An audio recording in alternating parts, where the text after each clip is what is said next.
Hello friends, welcome to my channel. आज हम लोग करेक्ट यूज ऑफ कंजक्शन में use of if conjunction and use of whether conjunction and hardly and scarcely conjunction के बारे में जानेंगे। चलिए आज के वीडियो में फर्स्ट कंजक्शन स्टार्ट करते हैं, use of if and whether conjunction. जिसका रूल नंबर फर्स्ट है, इफ या वेदर का प्रयोग की के अर्थ में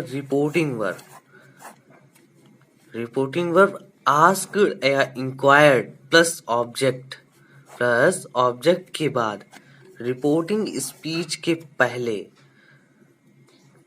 इनडायरेक्ट स्पीच में करते हैं। फॉर एग्जाम्पल, डायरेक्ट स्पीच क्या है? ही said, comma inverted comma, Are you busy? Question mark, inverted comma, close. And indirect speech में इसी को बनाते हैं हम लोग, indirect speech. He asked. Reporting verb asked. If या whether दोनों में से किसी का भी यूज कर सकते हैं। I was busy.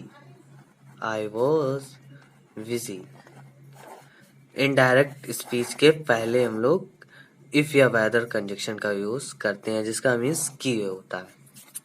And rule number 2 की ओर बढ़ते हैं हम लोग, जिसका रूल नंबर 2 है, इफ या वेदर का यूज, इफ और वेदर कंजक्शन का use not know and not sure and wonder के बाद होता है, के आफ्टर में हम लोग इफ या वेदर कंजक्शन का यूज करते हैं। For example,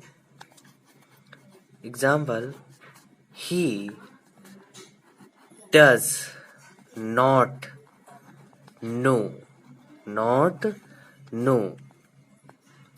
if whether he has committed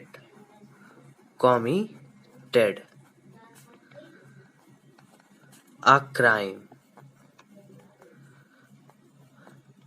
वह नहीं जानता कि उसने अपराध किया है।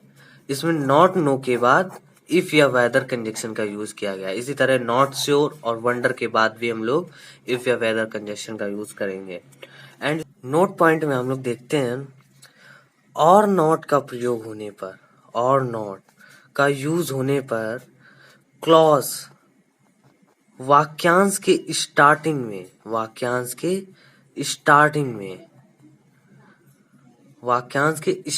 में वेदर का प्रयोग होता है, वेदर का यूज करते हैं।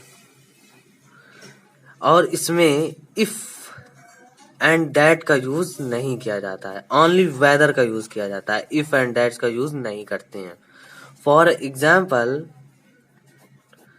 he does not know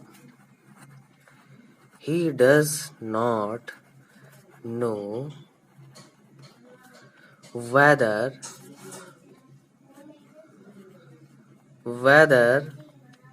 she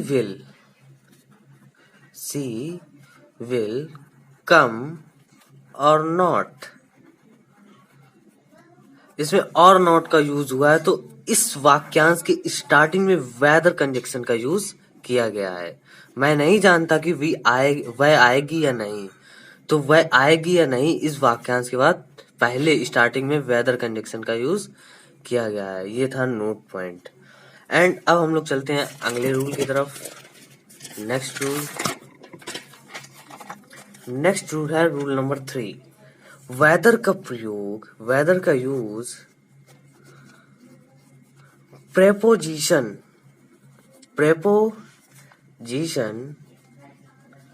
के आफ्टर के बाद में होता है।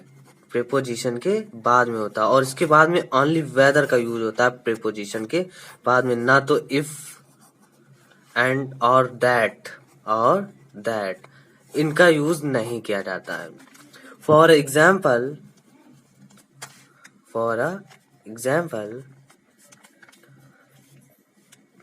Mister Thakur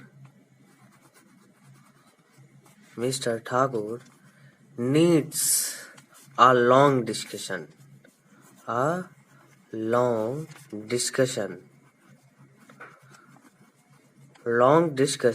about whether he should settle in Patna.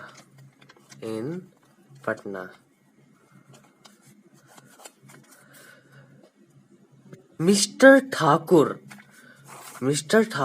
को एक लंबे चर्चे की आवश्यकता है इस बारे में कि उन्हें शुड सेटल इन पटना में सेटल होना चाहिए कि नहीं।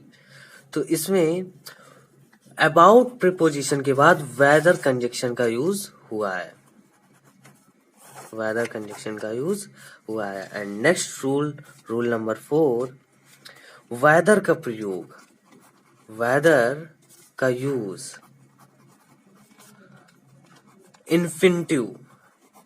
इन्फिनिटिव मीन्स वर्ब के पहले वर्ब की फर्स्ट फॉर्म के पहले होता है। वेदर का यूज इन्फिनिटिव 2 प्लस वर्ब के बिफोर यूज किया जाता है, और इसमें भी इफ और दैट का यूज नहीं किया जाता है, ओनली वेदर का यूज किया जाता है। For example, he does not know whether to accept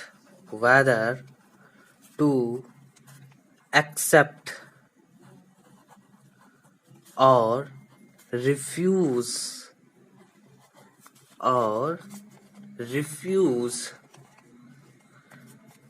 the proposal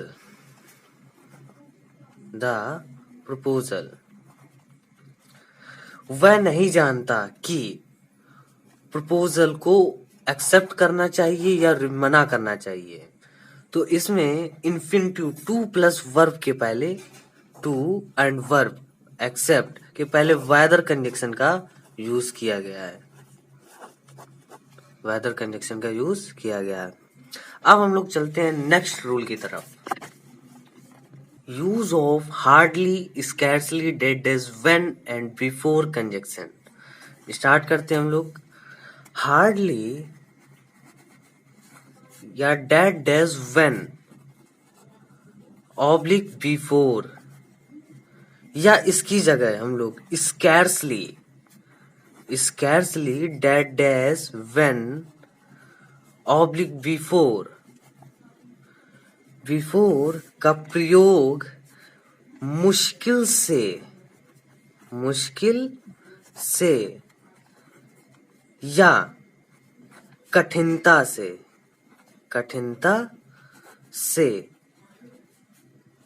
dead dash के अर्थ में होता है, और हार्डली एंड स्कैर्सली के बाद ओनली व्हेन एंड बिफोर का यूज किया जाता है। उसके बाद ना तो देन या देन एंड दैट इनका यूज नहीं किया जाता है। For example, scarcely had he reached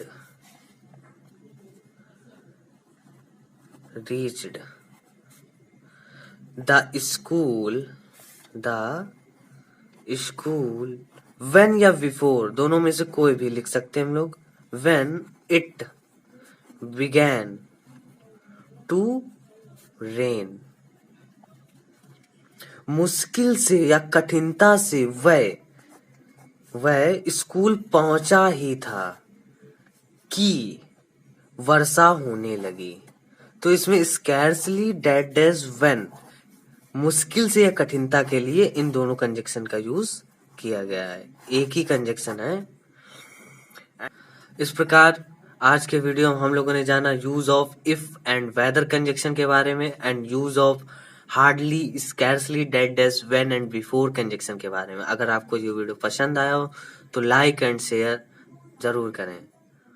thanks for watching this video.